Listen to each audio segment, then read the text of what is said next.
If you've recently been diagnosed with osteopenia or osteoporosis, you might be wondering to yourself, am I too old? Is it possible for me to build bone density after 50? Is the damage already done? It's not a lost cause to try to get your bone health back in order. And I want to help dispel one of the biggest myths that bone loss is inevitable as you age. Hi, I'm Sean Hurlbert, physical therapist and founder of Lifespan Athlete. I help older adults safely become athletes at any age. And in this video, I'm going to explain to you that bone is a living tissue that adapts throughout life. We'll go into what the research says about building and maintaining bone health, and I'm going to give you some practical takeaways so that you can implement this advice in your day-to-day life and in your exercise routine. If you've ever gotten a cut and you've seen that heal, bone is on a much longer time scale, very much the same way. It will break itself down and build itself back up. It does this with these little cells called osteoclasts, which break down bone tissue, and osteoblasts, which is one of our best friends. It's going to help build up your bone tissue. The timeline for this is really, really long, but we need to be sending the proper signals to the bone so that over time it breaks itself down and builds itself up stronger than before. So the question becomes, what kind of signals do the bones respond to best?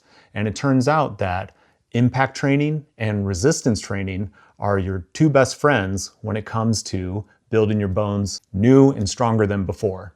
Way back in the 19th century, a German surgeon named Wolff came up with a treatise and just basically came up with this principle called Wolff's Law, which states that bone will adapt to the stresses placed upon it. That is a really powerful concept that I want you to take with you in your day-to-day, but it can help us or hurt us. And what I mean by that is Wolff's Law works both ways, as in if I do a lot of physical activity, my bone will adapt positively. But if I'm sedentary and I don't give my bones a reason to adapt, then it will become less and less dense or less and less healthy in general. So the big question you need to ask yourself is, in my day-to-day, am I giving my bones a reason to adapt?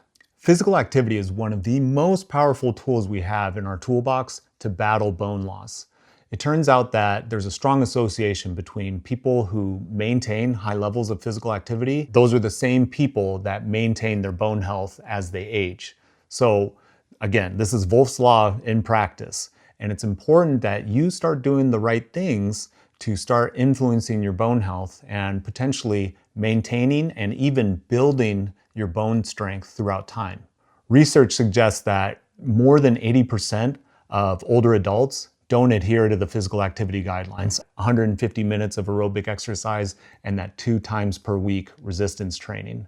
And if you think about it, this is the population that would most benefit from weightlifting, but most of this demographic doesn't even adhere to these guidelines. And that can be problematic because if we're not resistance training, if we really think about Wolff's Law, we are declining, especially in our strength and our bone and our balance and our ability to produce power, which turns out correlate with our ability to negotiate forces associated with falling and basically just having a really good functional life where we're able to do the things we love to do. But you know me, I want to get into the nitty-gritty, so let's talk about the specific exercise recommendations and types of exercises that are going to help you build that bone strength and that bone health in your femurs, in your low back, in your wrist bones, and your thighs, so that the next time you get a DEXA scan, you can feel confident that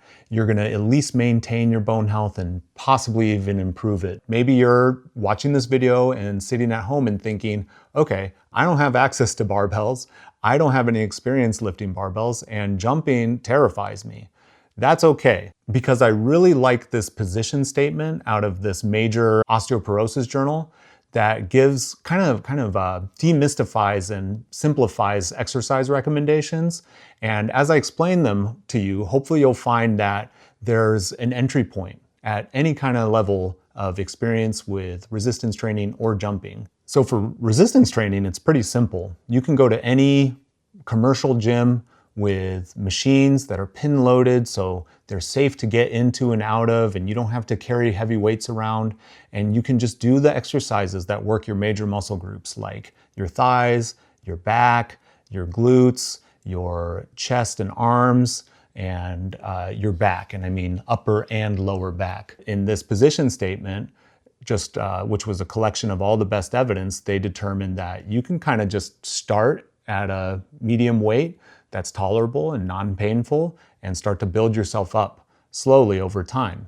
And they recommend that you do 2 to 5 sets of 5 to 12 repetitions. So if I was performing a leg press, I would do 1 set at a manageable weight, say that's 50 pounds for me, and then I would rest a couple of minutes, and then I would do a second set of 50 pounds and perform another 10 reps, and then that would pretty much check my box. But the thing you would need to do over time is start to progress this. So instead of doing the 2 sets, maybe I would do 3. Instead of doing the 10 reps, maybe I would do 11 reps. Instead of doing 50 pounds, maybe I would do 55 pounds.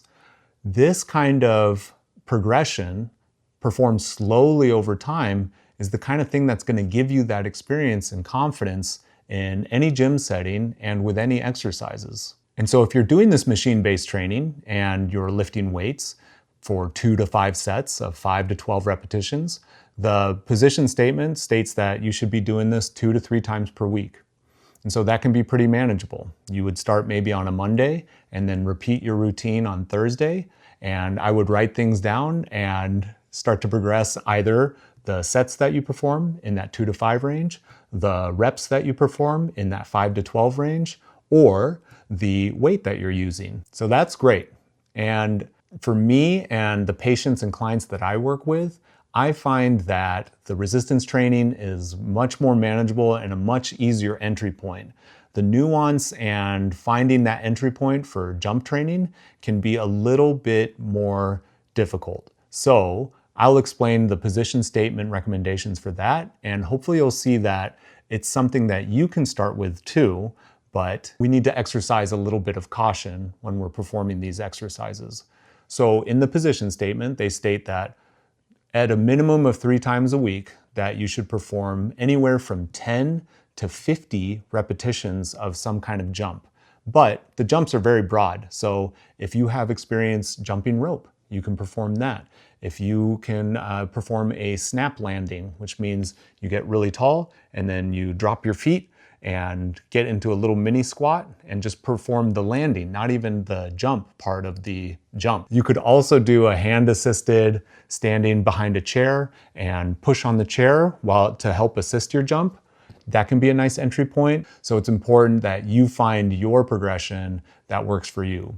I find with my clients, just getting tall and learning to land is a really nice entry point and way to demystify jumping. Even that information, it's simple to say, it may be more difficult to have you implement that in your day-to-day life. So what I did for y'all is provide a free resource. This is the Bone Health Starter Program. It's a completely free resource. If you click the links in the description below and provide a valid email address, you'll be redirected and you can just download that PDF for free.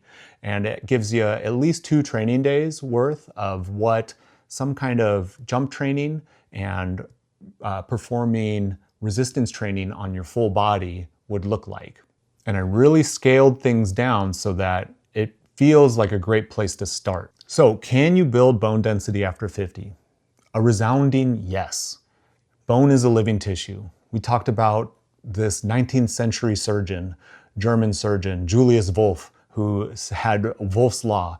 And we know that bone adapts to the stresses we place upon it. So it's imperative that if you're sedentary, you stop being sedentary. The same can be said for your jumping and your resistance training. The position statement put in that major osteoporosis journal says that you can perform 2 to 5 sets of 5 to 12 repetitions, 2 to 3 times per week at manageable weights and build that up over time. And as long as you're working the major muscle groups, you're gonna be in good shape. Jump training or impact training too can be simple. 10 to 50 repetitions performed at least 3 times per week and you're on your way to turning the tide on your bone density. So in spite of your aging, in spite of being over 50, yes, you can maintain and even improve your bone health as you age. Okay, so remember, there's that free bone health starter program. That's a link in my description.